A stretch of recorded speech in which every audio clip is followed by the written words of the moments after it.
Procedure 2. Using a clean burette, place 5 centimeters of solution N into each of the 6 test tubes. Using 100 ml measuring cylinder, place 20 centimeters of solution J in a 100 plastic beaker. Measure the temperature of solution J and record in the table below. To solution J in the beaker, add sodium hydroxide solution N from one of the test tube. Start the mixture with the thermometer and record in table 2 the maximum temperature reached. Continue with step D immediately.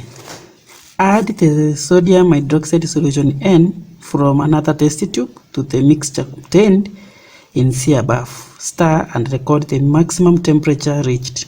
Continue adding the sodium hydroxide solution N from each of the other 4 test tubes, stirring the mixture and record the maximum temperature each time, and complete the table here below.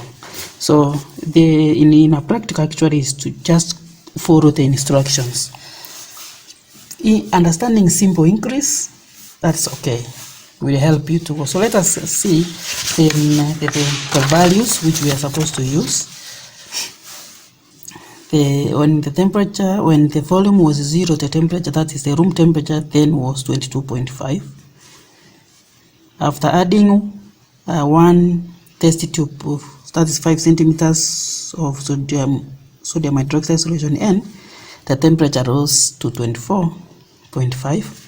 The temperature increased 26.5, 27.0, 27.0, 26.5, and then 26.0. So let us use this data to draw to plot our graph. We want to plot the graph, and then we shall see how to use the graph to answer the questions that are going to follow. Sorry. So I will draw my y-axis,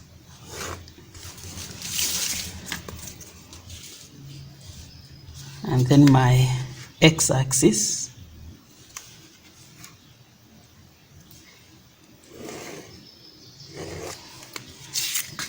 I have been asked you to draw or to plot a graph of temperature vertical axis against the volume of sodium hydroxide. So against is the x-axis.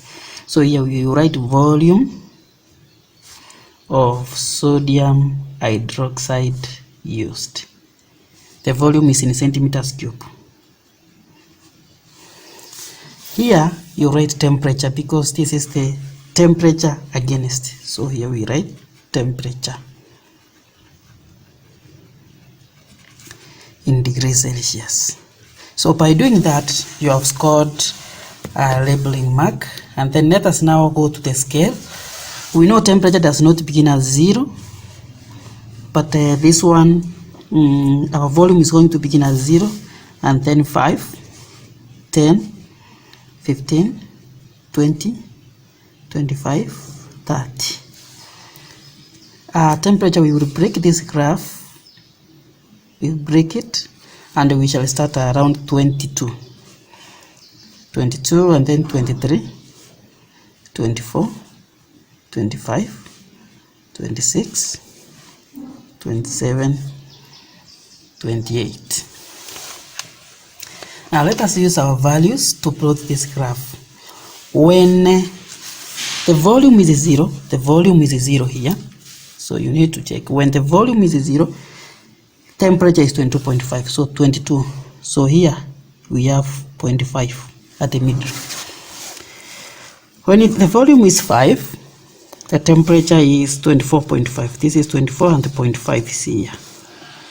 When temperature is 10, when volume is 10, when the volume is 10, temperature is 26.5. When volume is 10, temperature is 26.5 here.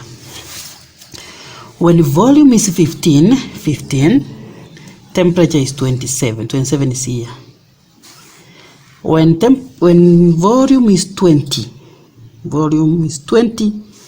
temperature is 27. When volume is 25, temperature is 26.5 here. When volume is 30, temperature is 26.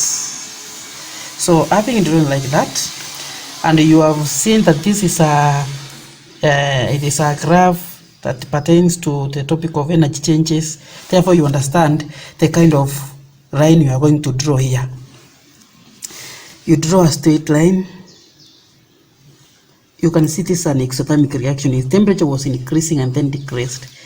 Therefore, that one you should know. So let us draw this line here. Now look at this one. We have 3.1, 2, 3. We have 1, 2, 3, 4 points. So we take they call them a line of best fit. So we take the line.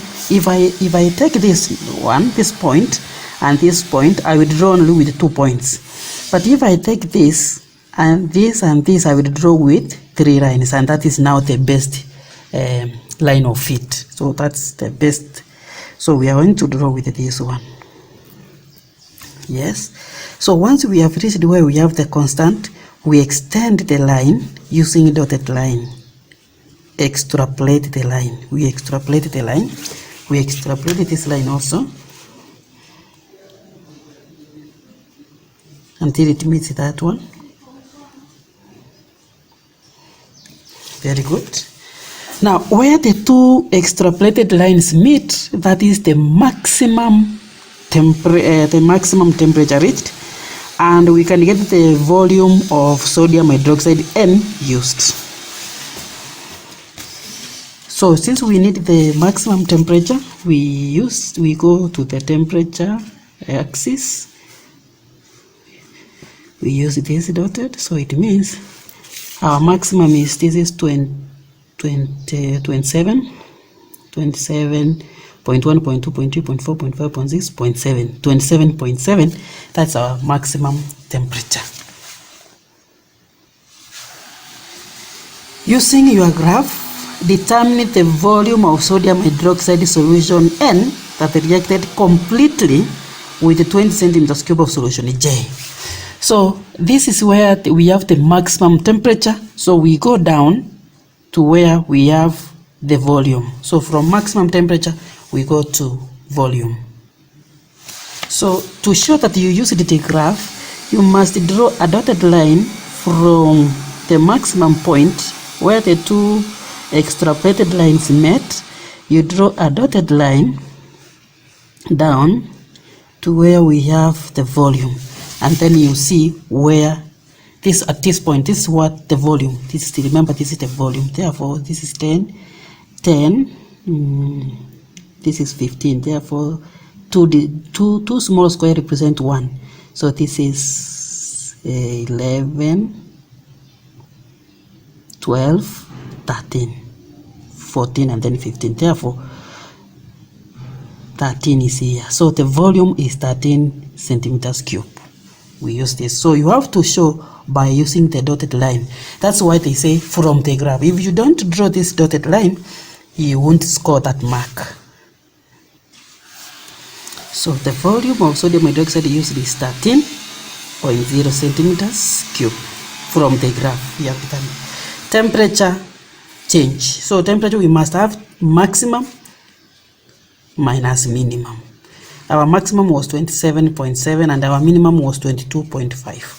So you do that. Mathematically, you find it is 5.2 degrees Celsius. 5.2 degrees Celsius. That is our temperature change. Calculate the enthalpy change for the reaction per mole of copper 2 ions. Mark that, of copper what? Copper 2 ions. So we remember a mixture. We used a volume of copper ions and a volume of sodium hydroxide. But here they have specified that we want to calculate the enthalpy change for the reaction per mole of copper 2 ions. Very important to note. We know that heat change is equal to capital M, mass of the solution, This capital M is the mass of the solution times specific heat capacity times temperature change.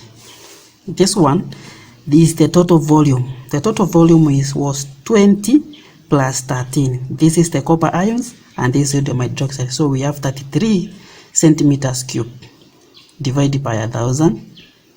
Remember, centimeters cube is the same as grams.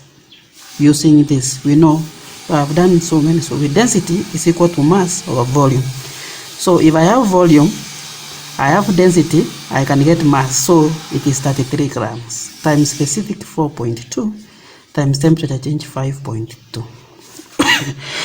Sorry. So you take your calculator and multiply all this, you will get 0.07072 kilojoules. Correct?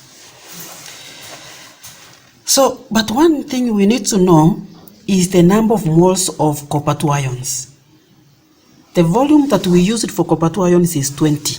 We used 20 centimeters cube of copper 2 ions were used. Therefore, but we know the concentration of copper 2 ions from our previous calculation. We know the concentration of copper 2 ion solution J from the previous calculation. We know the concentration of J, which is 0.764. This is the number of moles in 1 liter. So we are going to ask if this is the number of moles in 1,000 centimeters cube, what will be the number of moles of 20 centimeters cube of the copper ions? So 0.764 moles are in 1,000 centimeters cube of copper 2 ions. We will ask 20 centimeters cube of copper 2 ions will give us which moles. This times divided by this, which will give us 0.01528 moles. So this is the number of moles of copper 2 ions that was able to produce this. So now we want 1 mole per mole. Enthalpy change. Remember, enthalpy change, it is per mole, per 1 mole. So we will say 0.01528 moles was able to produce this amount of heat, 0.07072 kilojoules.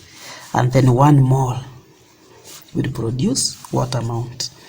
So it is 1 times this divided by 0.01528, which will give you 47.12 kilojoules per mole. Kilojoules per mole. But before you put your pen down here, you must remember, was the reaction exothermic or endothermic? The reaction was exothermic because temperature was increasing. Therefore, our answer is negative 47. Therefore, it is negative 47.12 kilojoules per mole.